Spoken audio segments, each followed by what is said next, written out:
খেয়ে নে রে ভাই, খেয়ে নে। এই প্রচন্ড গরমে এত কষ্ট করে তুই খাবারটা এনেছিস, আগে তুই ভাই রে, তুই আমায় যতই মারিস পিটিস, কিন্তু খাবার সময় যখন আসে সব সময় তুই আগে আমার দিকে খাবারটা ঠেলে দিস। ভাই রে, তোর এই ভালোবাসার জন্য আমার জীবনটা আমি হাসতে হাসতে দিয়ে দিতে পারি। কিরে গণেশ, খাবারটা খুব টেস্টি না? আরে মায়ের হাতের রান্না ভালো তো হবেই। খা খা খা খা। মাথা ঘুরছে? কই না তো ভাই, মনে হলো তোর মাথা ঘুরছে। কেন, কিসের জন্য? সত্যি কথা বলতে কি আমার মনে হয়েছিল আমার শত্রুরা আমার খাবারে বিষ মিশিয়ে দিয়েছে, তাই তোকে খাওয়ালাম। খাবারটার একটু টেস্টিং হয়ে গেল। কি খাবারে বিষ আছে কিনা সেটা দেখার জন্য তুই আমায় টেস্ট করতে দিয়েছিস? সেটাই তোর ভালোবাসার নমুনা? কত দূর থেকে খাবারটা এলো আর তার প্রতি তোর ভালোবাসাটুকু। জামাইবাবু, ডাল ভাত আর মাছ ভাজা, তুমি খাবে নাকি? অন্য খাবার, আমি এইসব খাবার খেতে চাই না। তো কি খাবে? আমাদের মাথা। আমার সমস্ত রোজগার এই জমিটা কেনবার জন্য আমি লাগিয়ে দিয়েছিলাম। আমার পুরো ভরসা ছিল এই জমিটার উপরে। এই নোটিশটা দেখে মনে হচ্ছে আমাদের ভাগ্যের সবকিছু একেবারে শেষ হয়ে গেল। চিন্তা করো না তুমি, সব ঠিক হয়ে যাবে। না, আর কিছু হবে না, আর কিছু হবার নয়। হে ভগবান, আমার কি হলো? এই ক্লাসে না গিয়ে এখানে বসে কি করছিস? বাড়িতে ভীষণ টেনশন চলছে রে। কি হয়েছে? কিছুদিন আগে আমার মামা এয়ারপোর্টের পাশে 2 বিঘে জমি কিনেছিল। আচমকা একটা নোটিশ এলো যে এয়ারপোর্টটা বড় করা হচ্ছে। মামা খুব টেনশনে আছে। আমি তো বুঝতেই পারছি না আমার কি করা উচিত। একটা কথা বলতো রাধিকা, জমিটা কার কাছ থেকে কেনা? শ্রবণ, কি হয়েছে জয়ন্তী? আমি তোমাকে যে এই কথাটা বলেছি রাধিকা যেন না জানে। ফোন রাখো, আমি দেখছি। আবার গোয়েন্দাগিরি? কি ব্যাপার, দরজা বন্ধ করলি? এই যে কাকা। এই ভদ্রভাবে কথা বল। শোনো, কতবার আমি তোমাকে বলেছিলাম যে এয়ারপোর্টের জমিগুলো তুমি কাউকে দেখাবে না, কিন্তু তুমি শোনোইনি। আর ওই জমির কাগজপত্র তৈরি করে তুমি রামনাথ বাবুকে দিয়ে কি নিয়েছো? এয়ারপোর্ট বাড়ানোর নোটিশ পেয়েই ওরা পুরো পরিবার সমেত আত্মহত্যা করতে চলেছে। আরে তোমার তো অভিশাপ লাগবে। একলা কিনতে যাইনি, 160 জন মিলে ওই জমি কিনেছি আমরা। ওদের ব্যাপারে পরোয়া নেই, রামনাথের ব্যাপারটা বলো। যদি এয়ারপোর্ট অথরিটি আমাদের কথা শুনতে না চায়, তখন আমরা তার জন্য কোর্টে গিয়ে অ্যাপিল করব। আর এর সাথে কথা বলে কোনো লাভ নেই। শোন গণেশ, বুলডোজার রয়কে ফোন লাগা। এক্ষুনি লাগাচ্ছি ভাই। গত বছর গ্রামের বাড়িটা বানাতে কত লাগিয়েছিলে? 20 লাখ। কিন্তু এই প্রশ্ন? হ্যাঁ, ওই 20 লাখের বাড়িটাকে 4000 টাকায় ফিনিশ করে দেবো। কি বললি? আধ ঘন্টা বুলডোজারের জন্য 3000, পেট্রোলের জন্য 1000। ভেঙে দিতে বলবো, ভেঙে দেবে। আরে কি বাজে বকছিস? হ্যালো, বুলডোজার রায় বাবু বাড়ি আছেন? হ্যাঁ, ওনাকে বলুন একটুখানি ফোন লাইনটা যেন ধরে থাকেন। ওই কাজটা করে দেবে, না হলে বুলডোজার ঢুকিয়ে দেবো। একটা নতুন বাড়ি তৈরি হয়েছে, ওই বাড়িটা ভাঙতে হবে, বুঝেছেন তো? নতুন বাড়ি কেন ভাঙবে? আরে প্ল্যানে গন্ডগোল আছে তো। বল তুই আমাকে কি করতে হবে? ওদের জমি তুমি ফিরিয়ে দাও, না হলে। বুলডোজার বাবু লাইনে রয়েছে। আরে এই ফোন বন্ধ কর না। দেখুন স্যার, আপনি 2 বছর আগে এই জমিটা 7 লাখ টাকা দিয়ে কিনেছিলেন, আমি জানি। আজ এই জমিটার দাম 10 লাখ টাকা, কিন্তু আমি আপনাকে 8 লাখ টাকা পর্যন্তই দিতে পারবো। আপনি আমাকে অরিজিনাল ডকুমেন্টসগুলো দিন আর এখানে একটা সাইন করে দিন। এই সাইন করা। সাইন করুন। Thanks sir. আপনি যদি কোনো মন্ত্রীর কাছে যেতেন তবে আমি মোটেই ভয় পেতাম না, কিন্তু এই ছেলেগুলোর কাছে। কাদের থেকে? মোবাইল ফোনেই আজকাল ওরা সব কাজ করিয়ে ফেলে। বল রাধিকা। জমির সমস্যাটা মিটে গেছে।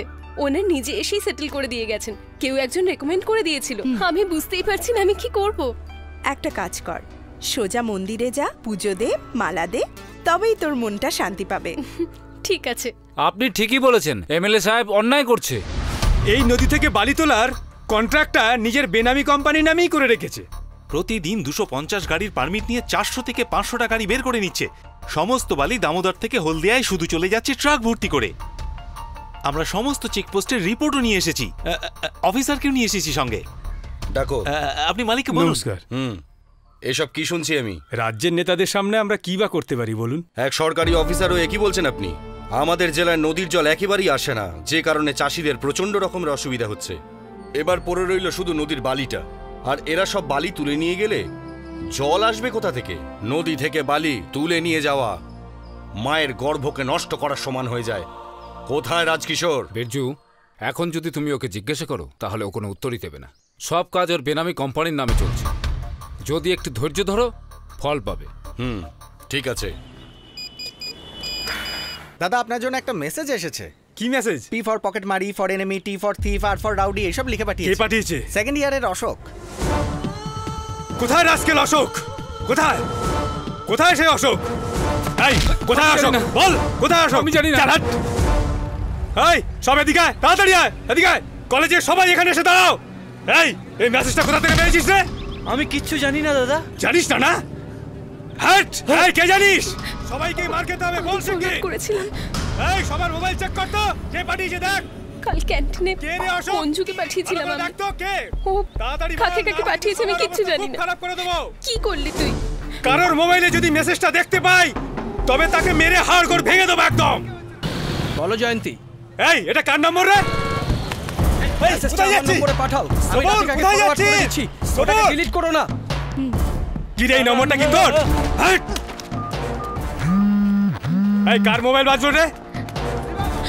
কি রে শুনতে পাচ্ছিস না নাকি? চুপ কর। এই এদিকে আয়, কোথায় যাচ্ছিস রে? এই সবার মোবাইল চেক কর তো সবাই।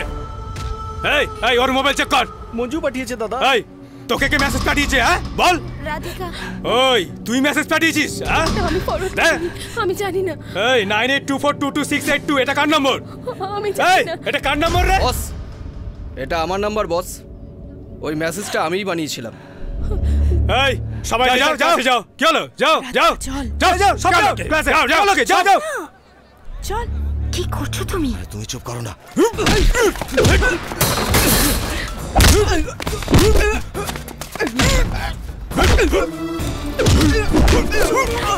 তুমি গিয়ে সত্যিটা বলে দেবে।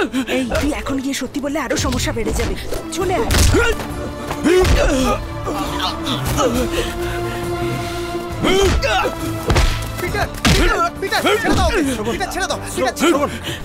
ওকে বুঝিয়ে দিস। জানো একে?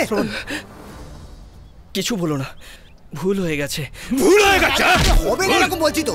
এই ওকে নিয়ে যাও এখান থেকে। জানি না কার সঙ্গে পাঙ্গা নিচ্ছে। চল আয়, চলে আয়, চলে আসো।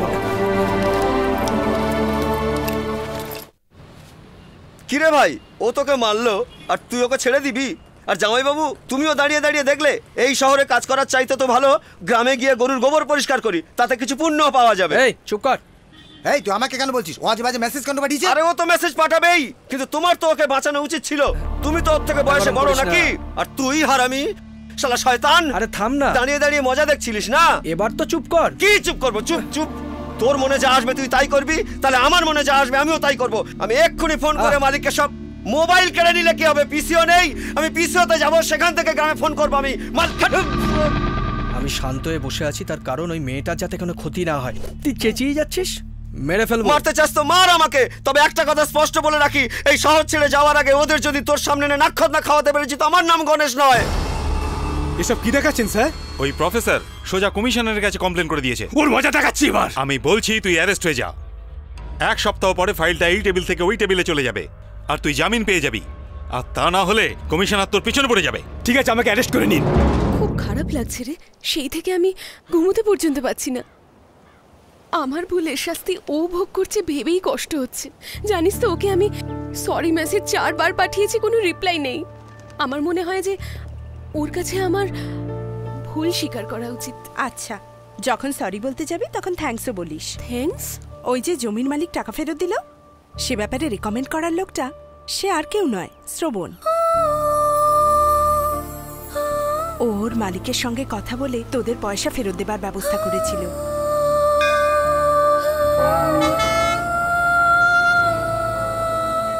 রাধিকা কি জানি তখন থেকে কি ভাবছে। কি ভাবছিস? একটা কথা ভাবছিলাম। শ্রবণের সাথে দেখা করে সরি বলবি? না, আমি ওকে হ্যাঁ বলবো। তাই? Yes, I want to convey my love. Love? হ্যাঁ তাই। ওর অ্যাপ্রোচ করার স্টাইলটা ভালো ছিল না, কিন্তু ওর ক্যারেক্টারটা আমায় খুব ইমপ্রেস করেছে। আমি ওর সাথে দেখা করব। 6 মাস বাদেও তোর সাথে দেখা করবার জন্য ঠিক আসবে, এটাই ও বলেছিল। ওই দিন ক্যালেন্ডার দেখেছিলাম আমি, 1 এপ্রিল ছিল, ফুলস ডে।